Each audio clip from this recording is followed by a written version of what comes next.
Hello friends, welcome to my channel. I am Dr. Beena Sethi, Associate Professor in Chemistry and my today's topic is Resonance.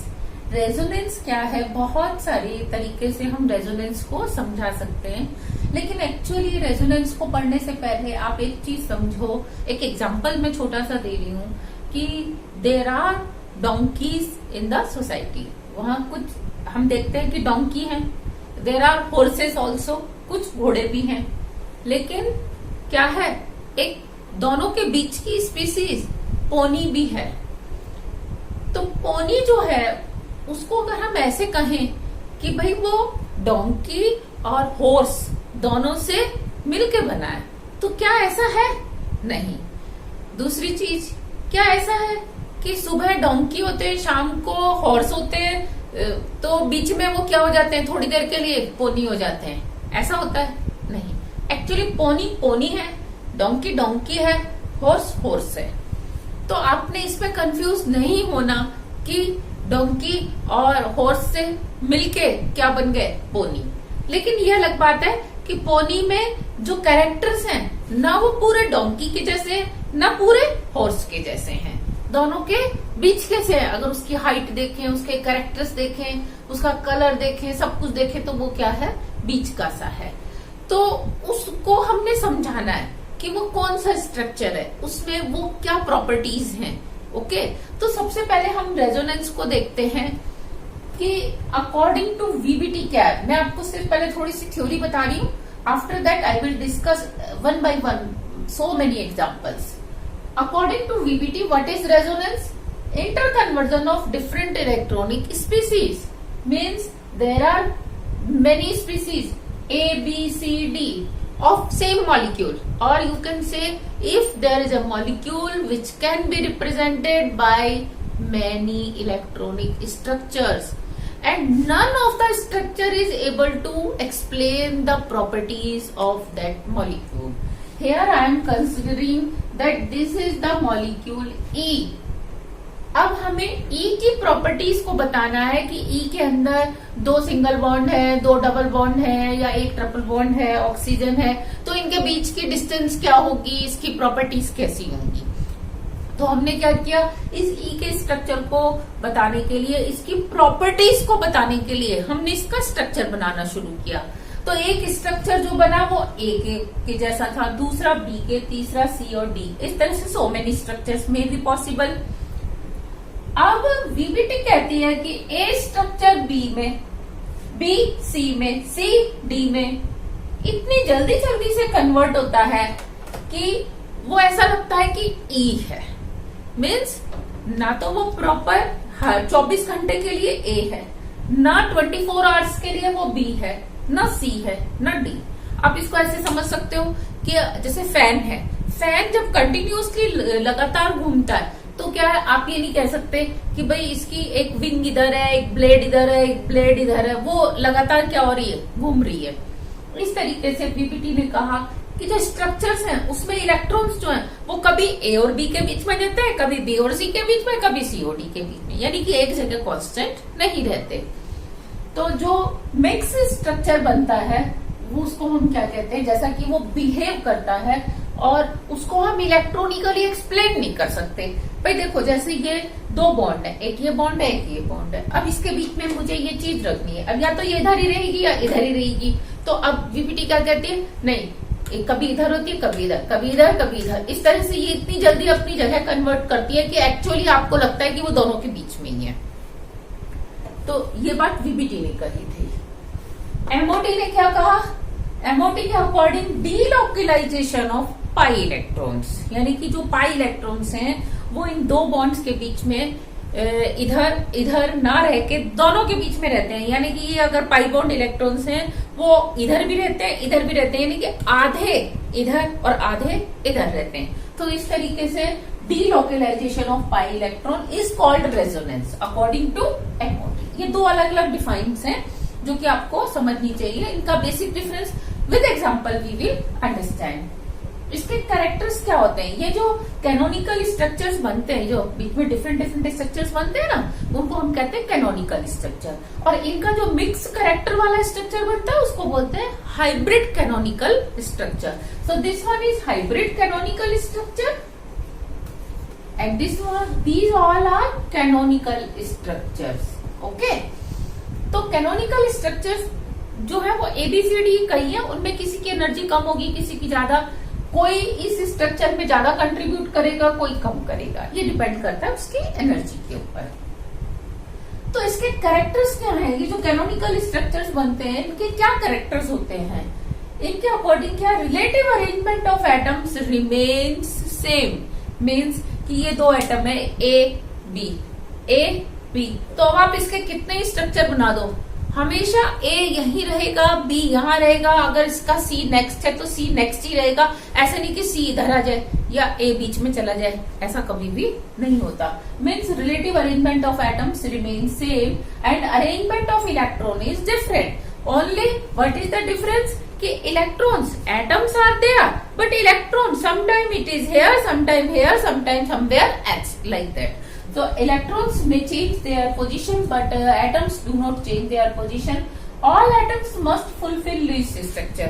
यानी कि जब आप इसके अंदर A में atoms को बिठाओगे, B मॉलिक्यूल में आप बिठाओगे, तो आप क्या देखोगे कि relative position will remain same, और उनकी जो लुईस इलेक्ट्रॉन स्ट्रक्चर है, यानी कि आप उनके जो बॉन्ड्स बना रहे हो वो उतने ही बनेंगे। ऐसा नहीं कि कहीं आप कार्बन को पेंटावेलेंट या नाइट्रोजन को पेंटावेलेंट या ऑक्सीजन को आप टेट्रावेलेंट दिखा दो, नहीं, तो उसकी जो वैलेंसी है it will remain according to Lewis electronic structure, उससे कम ज्यादा नहीं करनी आपको। फिर फोर्थ पॉइंट है इसका जो नेगेटिव चार्ज है कैनोनिकल स्ट्रक्चर्स में। अगर आयनिक कैनोनिकल स्ट्रक्चर्स हैं तो नेगेटिव चार्ज जो है वो स्टेबल होता है कहाँ पे? मोर इलेक्ट्रोनेगेटिव एटम पे। एंड पॉजिटिव चार्ज कहाँ पे होता है? इलेक्ट्रोपॉजिटिव एटम के ऊपर, यानी कि लेस इलेक्ट्रोनेगेटिव एटम पे।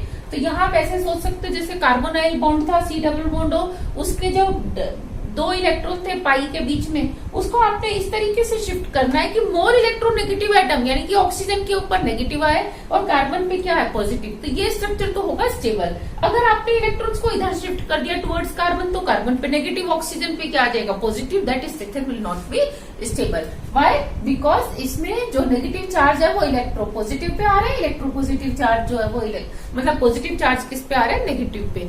यहाँ पे आप ऐसा ध्यान दो कि नेगेटिव चार्ज को, इलेक्ट्रोनेगेटिव एटम को नेगेटिव चार्ज ही सूट करता है। जैसे कि हम अगर देखें कि लेडीज हैं, ऑर्नामेंट्स उन्हीं के ऊपर सुंदर लगते हैं, चूड़ियां उन्हीं के हाथ में अच्छी लगती हैं। अगर हम किसी के जेंट्स के हाथ में देखेंगे तो क्या लगेगा?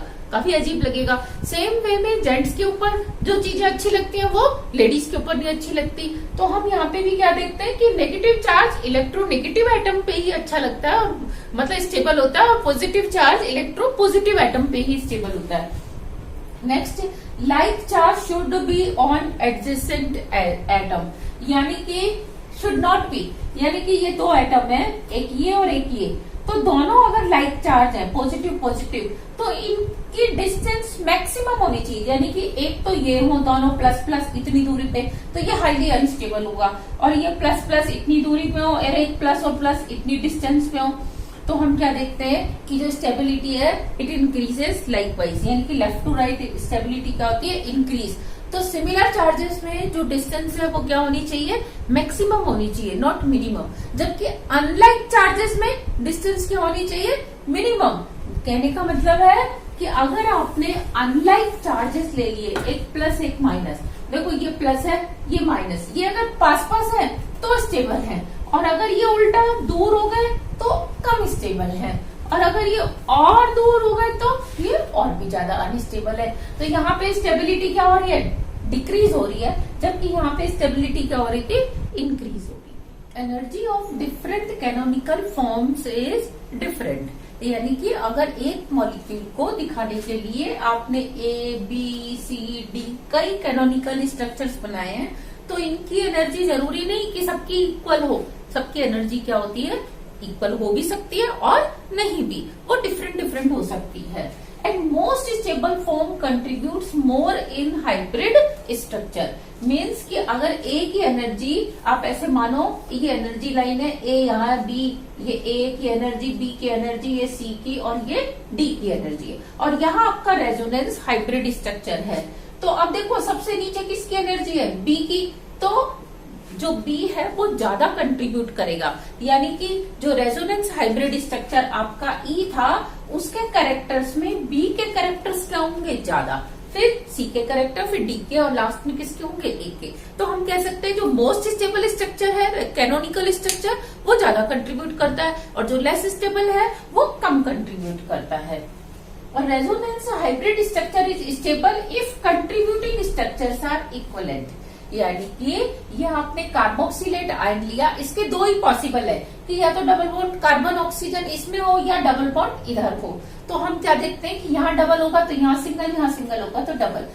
Overall bond number of bonds इसमें कितने, आर के तो कांस्टेंट है दोनों जगह, तो यहाँ देखो 2 बॉन्ड और 1 3, टोटल 3 बॉन्ड है, जिसमें से 2 सिग्मा 1 पाई। यहाँ पे भी क्या है, total 3, 2 sigma 1 pi.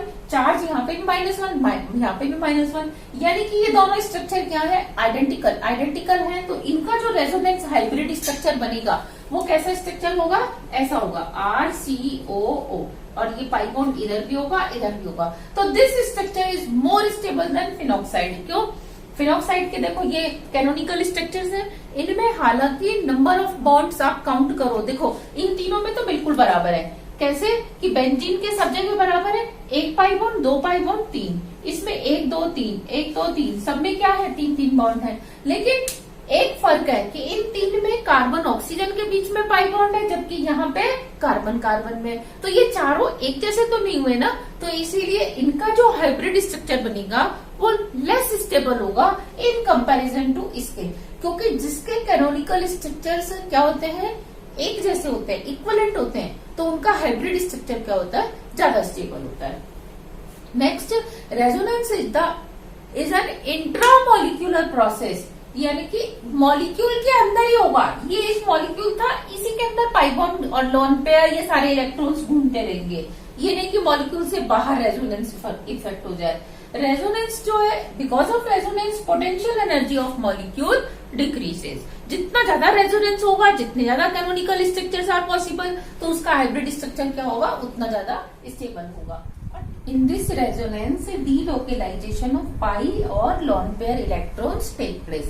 Suppose this is the molecule, so only pi bond electron will delocalize, or lone pair of atom they will get delocalized in the molecule. They may change their. All resonating or canonical structures are hypothetical. Means we are assuming that ponies are in between horse and donkeys. But they are not horse or donkey, they are pony. Ponies are pony. तो हम क्या कह सकते हैं कि जैसे ये जो हाइपोथेटिकल स्ट्रक्चर है A और B, और इसके बीच में C जो है हाइब्रिड स्ट्रक्चर है, तो C A की प्रॉपर्टीज भी दिखाता है, B की भी दिखाता है, लेकिन इन दोनों से ही वो क्या है, डिफरेंट है। तो हम क्या कह सकते हैं, ये जो A और B है ये हाइपोथेटिकल स्ट्रक्चर है C के, जबकि C का जो स्ट्रक्चर है वो एक्चुअल हाइब्रिड स्ट्रक्चर ही होगा। और हम क्या देखते हैं, जो हाइब्रिड स्ट्रक्चर है जिसको हम लुईस स्ट्रक्चर से नहीं एक्सप्लेन कर पा रहे कि भाई कहाँ बॉन्ड होगा, कहाँ सिंगल बॉन्ड होगा, कहाँ लोन पेयर होंगे, एग्जैक्टली कहाँ होंगे, ये हम नहीं बता पाते लुईस स्ट्रक्चर से। तो ये जो स्ट्रक्चर है जिसको हम नहीं एक्सप्लेन कर पा रहे, वो उसका क्या होता है, ट्रू स्ट्रक्चर होता है। फिर नेक्स्ट पॉइंट है इसका, रेजोनेंस एनर्जी जो है वो होती क्या है, difference of energy between most stable resonating structure and hybrid structure. Suppose this is the energy line, और उसके अगर 4 रेजोनेटिंग स्ट्रक्चर्स पॉसिबल है किसी मॉलिक्यूल के, this is energy line ABCD, और उसका हाइब्रिड स्ट्रक्चर यहाँ है, तो अब क्या होगा, जो मोस्ट स्टेबल है वो ये है जिसकी एनर्जी सबसे कम है, ये A था, ये B, ये C, ये D। तो D और हाइब्रिड स्ट्रक्चर के बीच की जो एनर्जी है वो क्या कहलाती है, रेजोनेंस एनर्जी। और रेजोनेंस एनर्जी प्रोपोर्शनल होती है किसके, 1/, पोटेंशियल एनर्जी, या इनवर्सली प्रोपोर्शनल होती है किसके, पोटेंशियल एनर्जी के। और हम कह सकते हैं स्टेबिलिटी के क्या होती है, डायरेक्टली यानी प्रोपोर्शनल। जितनी ज्यादा यहाँ पे क्या होगी, रेजोनेंस एनर्जी की वैल्यू होगी, वो मॉलिक्यूल उतना ही ज्यादा स्टेबल होगा। According to VPT, how we explain the examples of resonance? Suppose this is the nitrate ion. In nitrate ion, we see that there is uninegative charge and nitrogen is attached with 3 oxygen. Out of 3, 1 oxygen is doubly bonded and 2 oxygens. Out of 2, 1 has uninegative charge and other one has coordinate bond. So you see, first I am fixing coordinate bond here and I am exchanging double bond and single bond oxygen. Now I have shifted coordinate bond this side in both diagrams, and I have exchanged double bond and single bond mutually. Now I have shifted in last 2 structures coordinate bond at this side, and I have mutually shifted double bond and single bond. So ultimately what I see that there are 6 structures possible, and out of 6 you see that 2 structures have double bond between this oxygen, means right side oxygen and nitrogen, like this and this. And in 2 structures left side oxygen has double bond, this one and this one.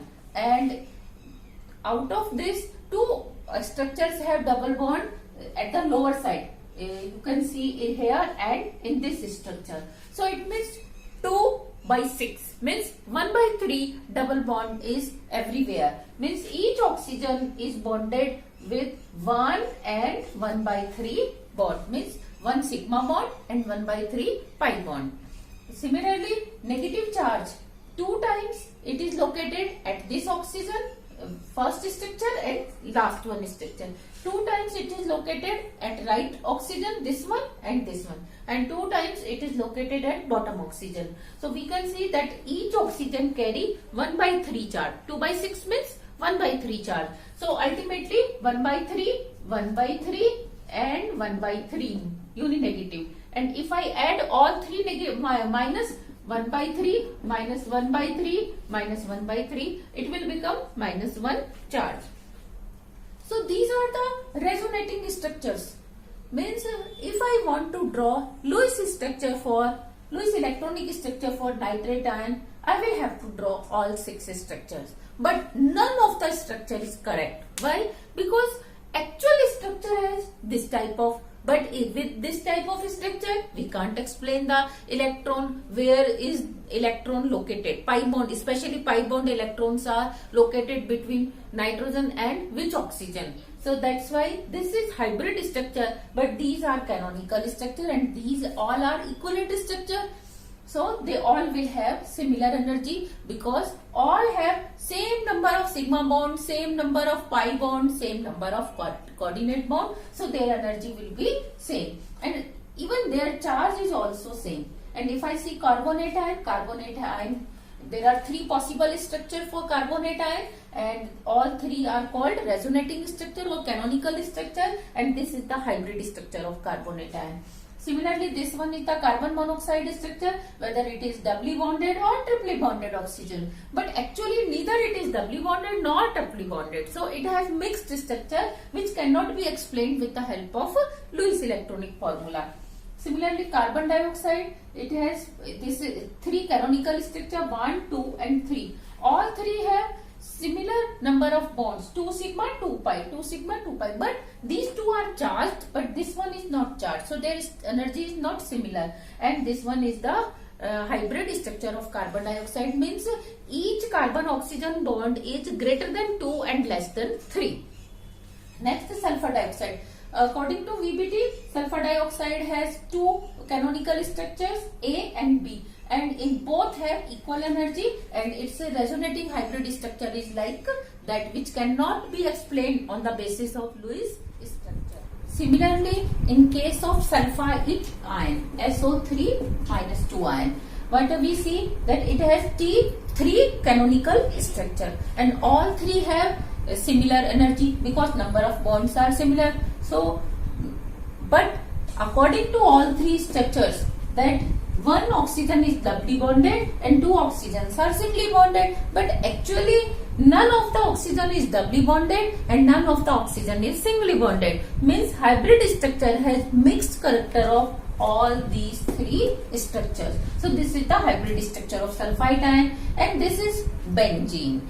Generally we see two structures of benzene, calculate two structure, first and second, but actually benzene has many canonical structures like this. This one structure is called Lindenberg's prismatic structure because it looks like prism, and this one is called Claus concentric structure, and these three are called Debar's parabond structure. So in the actual structure of benzene, if we see, it is like that. Means none of the carbon-carbon bond is single and none of the carbon-carbon bond is double bond. Actually all have mixed character of these structures. All structures contribute in the real structure of benzene. It may be that someone may be contribute less and someone may contribute more, and energy also, because their number of sigma and pi bonds are different, so their energy is also different, and the structure which has maximum number of bond has less energy and contributes more in the resonating structure. According to VBT, only pi bond and lone pair change their position and relative position of atoms remains constant. You can notice in my previous examples also, which I showed in my last slide. And if we see the structure of benzene according to MOT, this is the benzene ring, and I am not showing sigma bond orbitals. I am showing only pi bond because sigma bonds are everywhere and they are equivalent. So according to VBT, either this will do side by side overlapping like this and this. Means if this p orbital is doing overlapping with this orbital, then it will not do overlapping with that, and this orbital, if it is doing overlapping with this, it will not do overlap with this one. And इसके अलावा और क्या हो सकता है कि अगर ये इसके साथ कर ले तो फिर ये इसके साथ नहीं करेगा, तो ये इसके साथ नहीं करेगा, अब ये दोनों करेंगे और ये दोनों करेंगे, तो इसका रिजल्ट क्या होगा कि आपको यहाँ पे और यहाँ पे क्या मिलेगा, पाई बॉन्ड, और इसका रिजल्ट क्या मिलेगा आपको, इधर इधर और इधर पाई बॉन्ड मिलने वाला है। लेकिन एमओटी क्या कहती है, नो, जब दो ऑर्बिटल्स बिल्कुल पास पास हैं, मीन्स ये तीन मैंने पी ऑर्बिटल दिखा दिए जिनकी डिस्टेंस बराबर है, तो हाउ इट इज पॉसिबल कि ये रेड वन इसके साथ तो कर रहा है और इसके साथ ना करे, एनर्जी भी बराबर है, ओरिएंटेशन भी सुटेबल है, तो ये तीनों ही क्या करेंगे, साइड बाय साइड ओवरलैप करेंगे। और अगर और ज्यादा ऑर्बिटल्स हैं ऐसे 120 डिग्री पे, तो ये सब क्योंकि एक दूसरे से इक्वल डिस्टेंस पे, इक्वल एनर्जी के हैं, तो ये सब क्या करेंगे, एक दूसरे के साथ साइड बाय साइड ओवरलैपिंग करेंगे। तो इट मीन्स अगर ये इसके साथ कर रहा है तो इसके साथ भी करेगा, क्योंकि इनकी ओरिएंटेशन सूट कर रही है एक दूसरे को, ये इसके साथ करेगा, इसके साथ, means all 6 orbitals will do side by side overlapping and they will result like that, one concentric ring above the plane and one concentric ring below the plane, and we will see actual structure like that. So it means according to VBT, pi bonds are localized either between these two carbon atoms and these two carbon atoms and these, or between these two carbon atom and these two carbon atom and these two carbon atom, means they are localized, या तो वो ऐसे ही होंगे या वो ऐसे ही होंगे। और फिर ये दो स्ट्रक्चर एक दूसरे में क्या होते हैं, बहुत जल्दी से इंटरचेंज करते हैं, कार्बन वही रहते हैं, सिर्फ पाई बॉन्ड कभी इधर से ब्रेक होके इधर बन जाएगा, इधर से ब्रेक होके इधर, इधर से ब्रेक होके इधर, और आपको कैसा स्ट्रक्चर मिलेगा, ऐसा स्ट्रक्चर मिलेगा। और एमओटी डायरेक्ट ही कह रही है कि भाई ये आपस में लोकलाइज्ड रहते ही नहीं, ये क्या रहते हैं, डीलोकलाइज्ड, क्योंकि वीबीटी केवल दो ऑर्बिटल्स की ओवरलैपिंग को अलाउ करता था, जबकि एमओटी क्या कहता है, अगर सेम ओरिएंटेशन है, सेम एनर्जी है, तो वो एक से ज्यादा ऑर्बिटल्स भी ओवरलैप कर सकते हैं। तो ये इसके साथ भी करेगा, इसके साथ भी करेगा, और आपको ये रिजल्ट मिलेगा जिसको हम इस तरीके से दिखाते हैं। तो this is the actual structure of benzene ring. According to MOT अगर हम कार्बन डाइऑक्साइड का स्ट्रक्चर देखें तो ये कार्बन ऑक्सीजन ऑक्सीजन ये दोनों ही sp हाइब्रिड ऑर्बिटल्स हैं इसके कार्बन के इधर भी जिससे इसने क्या कर रखा है सिग्मा बॉन्ड बना रखा है। लेकिन इसके दो अनहाइब्रिड ऑर्बिटल है, एक py और एक px जो कि एक दूसरे से क्या है परपेंडिकुलर, एक इस तरीके से है दूसरा above the plane and below the plane है। ऑक्सीजन के पास भी इस तरीके से दो ऑर्बिटल है दोनों ऑक्सीजन के पास, लेकिन इस ऑक्सीजन का जो अबव द प्लेन वाला p ऑर्बिटल है उसके पास लोन पेयर है, जबकि इसमें ऑक्सीजन के पास इस वाले जो प्लेन के अंदर है इसके पास। तो अब इसमें क्या होगा कि ये दोनों एक एक इलेक्ट्रॉन रखते हैं तो they will do side by side overlapping, और ये दोनों एक एक रखते हैं इसलिए they will do side by side overlapping. यानी कि एक पाई बॉन्ड अगर प्लेन के अंदर बन रहा है तो दूसरा पाई बॉन्ड प्लेन के ऐसे परपेंडिकुलर बनेगा। तो डबल बॉन्ड इसका रिजल्ट क्या आएगा कि इधर और इधर डबल बॉन्ड आएगा। जबकि एमओटी क्या कहती है, नहीं, जब ये तीन ऑर्बिटल बिल्कुल पास पास हैं और एक ही डायरेक्शन में हैं, इसमें दो इलेक्ट्रॉन है, ये दोनों हाफ फील्ड हैं, तो जब इनका ओरिएंटेशन अलाउ कर रहा है, एनर्जी भी एक जैसी है, तो हाफ फील्ड और फुल फील्ड भी क्या कर सकते हैं ओवर कॉम्बिनेशन कर सकते हैं। जबकि एमओटी वीबीटी ने क्या कहा था, वो ओवरलैपिंग नहीं कर सकते। एमओटी क्या कहते हैं, नहीं, वो कॉम्बिनेशन कर सकते हैं। तो अब ये तीनों ही कॉम्बिनेशन करेंगे। ऐसे ही जब प्लेन के परपेंडिकुलर बात आएगी तो ये वाला ऑर्बिटल अगर फुल फील्ड है तो ये भी इसके साथ करेगा, ये दोनों हाफ फील्ड है ये भी करेंगे। तो इसमें क्या होगा कि यहाँ पे आप देखोगे ये इसके साथ भी कर लेगा और ये ब्लैक वाला ब्लैक वाले के साथ। तो आपको कैसा स्ट्रक्चर मिलेगा, इस तरीके का स्ट्रक्चर मिलेगा। अगर हम सल्फर डाइऑक्साइड की बात करें तो सल्फर डाइऑक्साइड में भी या तो इन दोनों में पाई बॉन्ड होगा और इसमें सिग्मा बॉन्ड कोऑर्डिनेट बॉन्ड होगा, क्योंकि इसके परपेंडिकुलर ऑर्बिटल में जो है दो इलेक्ट्रॉन है तो वीबीटी इसको अलाउ नहीं करती। या फिर आप इसमें आप परपेंडिकुलर ऑर्बिटल में दो इलेक्ट्रॉन मानोगे तो ये दोनों ओवरलैप करेंगे। यानी कि इसका रिजल्ट बनेगा कि यहाँ डबल बॉन्ड सिंगल बॉन्ड और इसमें यहाँ डबल और यहाँ सिंगल। और एमओटी क्या कहती है, नहीं, जब ये तीन ऑर्बिटल 120 डिग्री पे है, अब ये ऑर्बिटल इससे जितनी दूर है उससे उतना ही इससे दूर है, तो इसमें सिंगल है, इसमें डबल इलेक्ट्रॉन है, इसमें सिंगल है, तो जब ये इसके साथ कॉम्बिनेशन करेगा तो ये इसके साथ भी कॉम्बिनेशन करेगा और क्या होगा कि ये इधर से भी हो जाएगी ओवरलैप कॉम्बिनेशन और इधर से भी, और आपको जो रिजल्ट मिलने वाला है वो ये मिलने वाला है इस तरीके का। तो ये था resonance according to VBT and MOT. और अगर आपको ये वीडियो पसंद आया है, आपको समझ में आया है, तो आप मेरे चैनल को सब्सक्राइब करिए, लाइक करिए और शेयर करिए। साथ में मैं इसके बाद वाले वीडियोस में different type of resonance and applications of resonance को डिस्कस करने वाली हूँ, सो दैट कि आप अपने डिफरेंट कॉम्पिटिटिव एग्जाम्स में इसकी हेल्प से क्वेश्चंस को अटेम्प्ट कर सकते हैं। Thank you.